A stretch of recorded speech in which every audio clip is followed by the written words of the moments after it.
Vous écoutez Lux Radio, il est midi 16. Bienvenue si vous venez de nous rejoindre, c'est Heure Essentielle. Tout de suite, les rendez-vous de l'immobilier avec Mohamed Lazim, expert judiciaire et directeur général de Guy 4. On s'intéresse aujourd'hui aux organismes de placement collectif immobilier. Bonjour Mohamed. Bonjour Kautal, bonjour Dunia, bonjour à tous. Avant de vous laisser la parole Dunia, je rappelle à nos auditeurs qu'ils peuvent réagir à tout moment sur l'application Lux Radio. Bonjour à vous Mohamed Lazim. Bonjour, alors les organismes de placement collectif immobilier, les OPCI. Alors c'est un instrument d'investissement tout nouveau au Maroc, c'est tout récent. Alors pour nous aider à y voir plus clair, dites-nous déjà justement qu'est-ce que c'est, de quoi parle-t-on au juste? Alors Dunia, donc c'est un sujet qui intéresse tous les professionnels de l'immobilier et tous les investisseurs. C'est pourquoi j'ai choisi ce sujet-là comme étant le dernier sujet de 2018. Oui, mais pas de la saison. Pas de la saison, oui, heureusement. Alors justement, de quoi parle-t-on? C'est quoi ces OPCI? Alors, Dunia, donc ce numéro-là, il a pour objectif de faire connaître et de clarifier ce nouveau moyen d'investissement. Donc, il s'agit des OPCI, ce sont les organismes de placement collectif immobilier, et qui restent à nos jours encore méconnus au grand public. Alors, pour répondre à ta question, Dunia, donc on a défini les OPCI comme étant un véhicule d'investissement réglementé avec un régime juridique très particulier, qui permet à un ensemble d'investisseurs de mettre en commun leurs capitaux dont l'objectif est la construction ou bien l'acquisition d'immeubles en vue de leur location. Et les revenus locatifs perçus par les OPCI seront versés aux actionnaires dans leur quasi-totalité, après bien sûr déduction des différentes charges. Donc autrement, on peut dire que la personne qui détient des actions ou bien des parts d'un OPCI détient indirectement une partie des actifs immobiliers de l'OPCI et perçoit par conséquent sa quote-part dans les loyers de ces actifs-là. D'accord, alors je retiens deux choses. Il s'agit je retiens la notion de vocation locative. Oui. Et donc c'est un véhicule d'investissement réglementé. Oui. À qui ça s'adresse? Qui peut investir dans ces OPCI, ces organismes de placement collectif immobilier? Alors, les OPCI s'adressent à deux types d'investisseurs. Donc, le premier type, ce sont les institutionnels. Quand on parle des institutionnels, ça veut dire les banques, les compagnies d'assurance, les fonds d'investissement et les foncières, et qui sont portés par l'attractivité et la rentabilité de ce véhicule immobilier, particulièrement adapté pour ces investisseurs. Le deuxième type d'investisseurs, donc, ce sont les investisseurs particuliers, qui peuvent être des locaux ou bien des étrangers, et qui désirent diversifier leur portefeuille dans une épargne sûre et rentable. Et quand on parle de particuliers, je veux dire, ça veut dire les personnes, des personnes physiques ou bien des personnes morales. Voilà. D'accord. Et est-ce que justement des dispositions sont prévues pour apporter aussi une certaine sécurité juridique pour protéger les investisseurs, par exemple des particuliers? Oui. Donc, c'est une question qui se pose assez souvent par les investisseurs. Alors, pour répondre à ta question, Dunia, oui. Le législateur a instauré plusieurs dispositions dans le cadre de la loi 70-14 pour sécuriser l'investissement dans les OPCI. Alors, la première disposition, c'est que les actifs immobiliers doivent être constitués de biens immeubles immatriculés. Pourquoi? C'est pour protéger le patrimoine de l'OPCI contre toute éventuelle revendication. La deuxième disposition, c'est que l'accès à la gestion des OPCI est restreint aux professionnels de l'immobilier, qui doivent répondre à plusieurs critères pour avoir l'agrément de l'AMMC. L'AMMC, c'est l'autorité marocaine du marché des capitaux. La troisième disposition, c'est l'obligation de désigner pour chaque OPCI un ou plusieurs commissaires aux comptes. Pourquoi? C'est pour une mission de contrôle et de suivi des comptes de l'OPCI. Et une autre disposition, c'est l'obligation de désigner deux évaluateurs immobiliers, ça veut dire deux experts immobiliers, pour calculer périodiquement la valeur des actifs immobiliers de l'OPCI. Alors pourquoi? C'est parce que pour l'appréciation de la valeur des actions et des parts des OPCI. Donc enfin, il convient de souligner que tous les intervenants de l'OPCI, notamment la société de gestion, l'établissement dépositaire, ainsi que les teneurs de compte de l'OPCI, sont tous soumis au contrôle de l'AMMC. Donc cela avec toutes les dispositions précitées, Dounia, donc garantissent sans doute la bonne gestion et la bonne gouvernance des actifs de l'OPCI. D'accord. Alors je rappelle que nous nous intéressons aujourd'hui à la mise en place des organismes de placement collectif immobilier. Si vous avez d'ailleurs des questions, posez-les sur l'application Lux Radio. Nous les relayerons en direct. Donc voilà, c'est placement collectif immobilier. Oui. Donc ça doit être des biens immatriculés. Ouais. C'est réglementé. Alors investir dans un OPCI, c'est une idée. Mais quels sont justement les avantages par rapport à d'autres moyens d'investissement? Alors, Dounia, l'investissement dans les OPCI présente plusieurs avantages. Donc, parmi ces avantages, on trouve que les OPCI facilitent aux investisseurs l'accès à l'immobilier locatif professionnel, tel que les entrepôts, les unités industrielles, les centres commerciaux, les unités hôtelières, les plateaux bureaux, et qui normalement nécessitent des moyens financiers importants pour y accéder. Donc ça, c'est le premier avantage. Le deuxième avantage, c'est que les OPCI présentent une fiscalité attractive, et même très attractive au profit des investisseurs. Troisième avantage, c'est que les OPCI offrent un rendement stable et élevé de par le fait qu'ils sont gérés par des professionnels de l'immobilier qui maîtrisent la réglementation en vigueur et qui visent non seulement des placements rentables, mais également un taux de vacances réduit, voire même nul. Le quatrième avantage, c'est que les OPCI augmentent la liquidité d'un bien immobilier, dans la mesure où l'investisseur peut récupérer à tout moment les sommes placées. Et un dernier avantage, à mon sens, c'est que les OPCI permettent une bonne gestion de risque, d'investissement.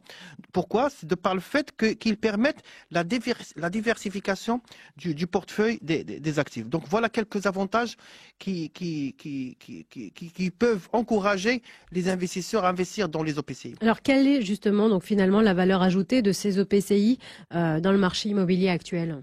Alors, effectivement, donc il y a une valeur ajoutée des OPCI au profit du marché immobilier.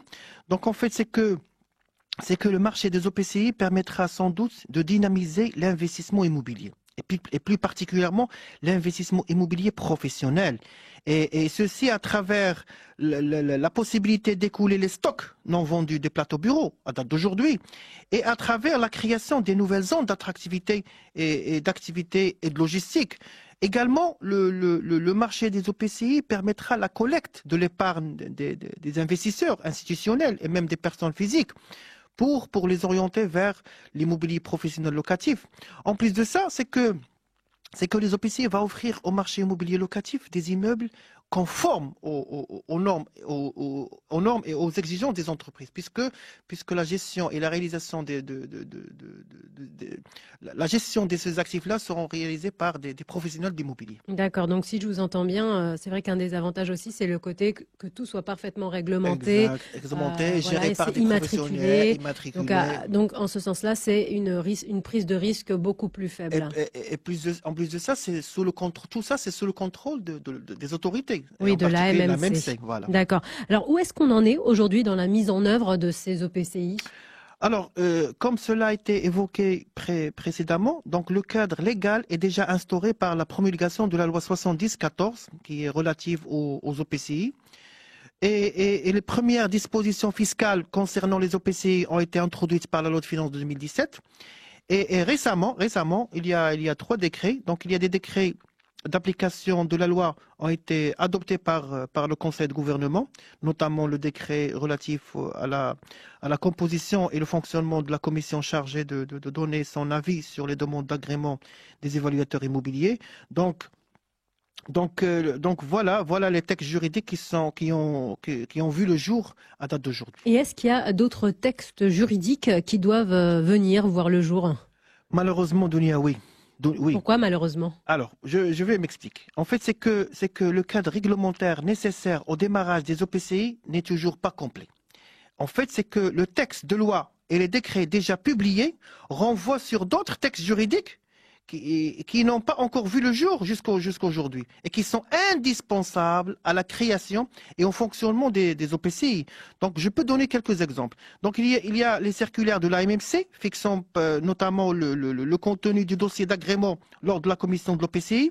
Il y a le plan comptable spécifique aux OPCI et il y a les décrets et les arrêtés fixant notamment la liste des droits réels pouvant constituer l'actif des OPCI. Donc, tant que ces textes juridiques ne sont pas encore publiés, Dounia, on ne peut pas commencer l'investissement, malheureusement, à travers les OPCI. D'accord, donc finalement, il y a une bonne volonté au départ, mais aujourd'hui, il y a quand même encore un vide juridique. Donc, il y a le texte de loi, il est là, mais il reste les décrets d'application et oui, les arrêtés. Comme beaucoup de lois au Maroc. Et malheureusement, jusqu'à aujourd'hui, on n'a pas encore vu ces textes-là. D'accord. Alors, vous évoquiez tout à l'heure, Mohamed Lazim, un régime fiscal très attractif. Oui. Avez-vous des exemples concrets? Alors effectivement, Dounia, c'est que la loi de finances de 2017 a institué un régime fiscal spécifique et attractif au profit des OPCI. La première incitation fiscale, c'est que les OPCI bénéficient d'une exonération totale permanente de l'IS, l'impôt sur les sociétés, sur l'ensemble des activités, mais à condition de respecter deux règles. La première règle, c'est que les bénéfices de l'OPCI doivent provenir de la location d'immeubles à usage professionnel, et non pas à usage résidentiel, à usage professionnel. La deuxième règle, c'est que les OPCI doivent conserver ces immeubles pendant au moins 10 ans, à partir de la date de leur rapport. Ça, c'est la première incitation fiscale. La deuxième incitation, c'est que la loi de finances de 2017 a exonéré tous les actes relatifs aux variations de capital des droits d'enregistrement. La troisième incitation fiscale, c'est que les opérations d'apport d'immeubles à un OPCI bénéficient d'une neutralité fiscale temporaire. Je m'explique. En fait, c'est que la plus-value réalisée suite à l'apport en nature d'un actif immobilier à un OPCI ne subit pas l'impôt au moment de l'apport. Sauf que cette disposition reste valable jusqu'au 31/12/2020, ça veut dire dans 2 ans. J'attire l'attention ici, Dounia. C'est qu'il ne reste que 2 ans pour bénéficier de ce régime de faveur pour les opérations d'apport d'immeubles, alors que les opérateurs attendent toujours la sortie des textes réglementaires manquants.